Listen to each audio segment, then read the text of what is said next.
Get this figure and more at the Big Bad Toy Store. Links in the description.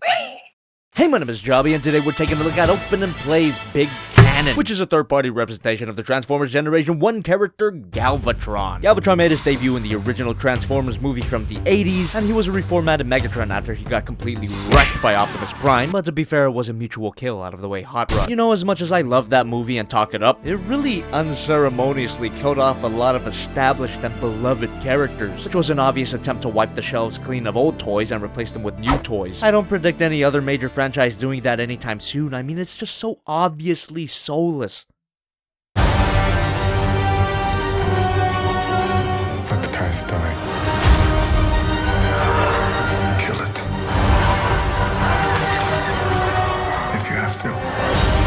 The painting and the sculpting on this figure is pretty good. Controversial opinion incoming. I've always preferred Galvatron's design over the original Megatron design. It just looks a lot more iconic, and boy do I love purple. I mean, that's no slight against Megatron, it's just that Galvatron looks a lot more...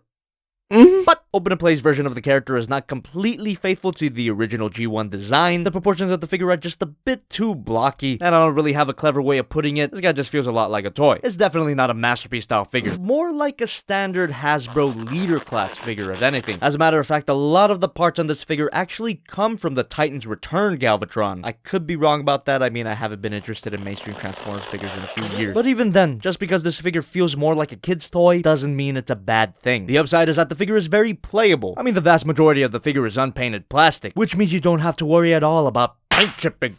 But there are some painted areas of the figure to keep it from looking too plain, and that includes the face, which is unfortunately not too nice to look at. Very similar to Open and Play's previous release, the Big Spring, there's a certain soulless quality to the face sculpt. I think it's got something to do with the overinflated lips, which stop doing that, and it reminds me of a Chinese knockoff, which technically that's what the figure is, but let's not get into that. And this is the only part of the figure that feels kinda cheap. This piece is broken right off the box. I'm sorry, did I say box? I mean, endless amounts of bubble wrap. This was actually an early production sample that I received pretty much around the same time as last video's topic. So Open to Play, I have to apologize to you too for the extreme delay. You're gonna be hearing that a lot the next few videos. Please don't sue. So even though the head looks and feels cheap, the majority of the figure is fairly high quality plastic. It's nice to hold and it's extremely well put together. Screw holes on the cannon are a bit annoying, but I'll live. And on the topic of this cannon, it's technically the figure's only accessory, which of course leads us to the next part, you know the words.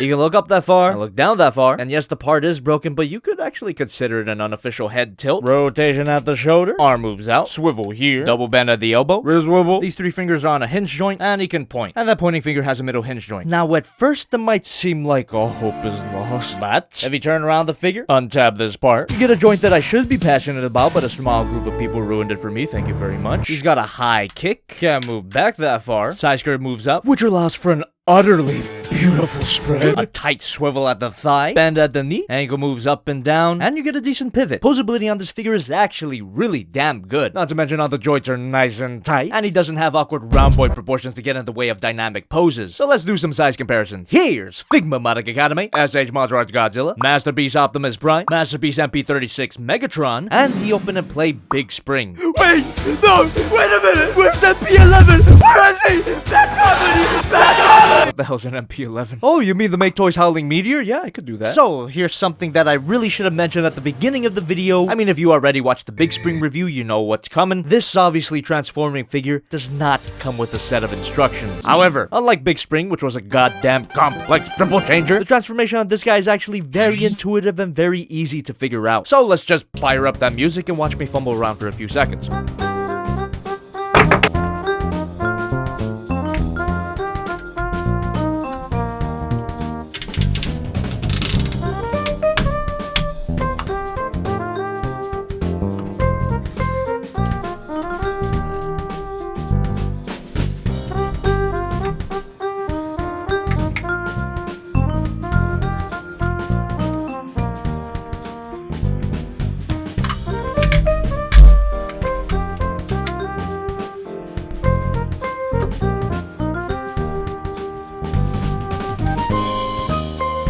And here we have the cannon mode. You could even call it a big cannon. And it's completely possible that I got some steps wrong because there's no instructions, obviously, and I only had a few Google images to work off of. But you know what? Doesn't really matter if I got anything wrong, this mode is bullshit anyway. And that's not Open and Play's fault. I've just always thought that Galvatron's alternate mode was bullshit. I mean, yeah, it's supposed to be an alien cannon, but it just looks like the robot mode with a cannon for a head. But for what it is, this mode fits together really nicely, it's nice and playable. But if I had to complain about something, I wish there was a way for the feet to fold in more. I mean, this is really the only bit of kibble on this mode, but then again, pretty much the entire thing is a giant piece of kibble. And it's completely possible to adjust the angle of the cannon. Okay, that didn't really work, but you get the idea. This thing has something resembling posability. It helps that these struts are obviously his arms, which, rather pathetically, are done way better here than a much more expensive third-party Galvatron. That can't possibly be a controversial opinion, right? So this mode is obviously shorter than the robot mode, and that was kind of a clumsy intro to the size comparison. Monica Godzilla Prime, Megatron, Howling Meteor. I think it's pretty good. Overall, this figure's awesome. If you're in the market for a leader class style G1 Galvatron, this is the figure for you. Just don't expect a masterpiece style Galvatron, there's other figures for that. I mean, there's not even die-cast metal in this thing, believe me, I checked. And I can't even complain about the lack of instructions this time. The transformation is almost too easy, but the payoff of that transformation is entirely up to whether or not you have bad taste. Fight me. So I definitely recommend you check out the So for a third-party Transformers figure, this guy is surprisingly affordable, and even more affordable than the Not Cosmos figure, which in hindsight is not that affordable. I just got caught up in my selling out. And it's still up for pre-order at the time of this recording, so you know what, Open and Play? I retract that apology for the extreme delay. Fuck off! So for the next review, we're going from a big cannon to something that's disappointingly small. My self-esteem.